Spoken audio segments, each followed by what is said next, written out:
Let us see how to add the page break in Google Sheets. So let us say you want to print this sheet. So you click on the print button.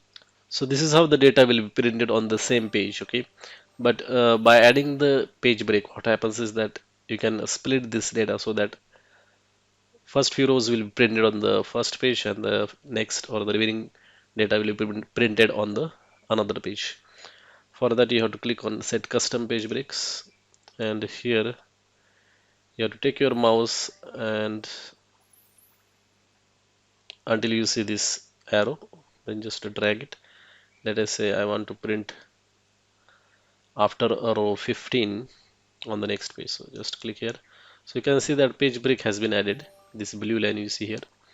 So what will happen now is that this data that is above this blue line will be printed on the first page, and remaining data will be printed on the other page, next page. So just click on confirm breaks, and now you can see the data will be printed on the two pages. So you will need two pages to print this data.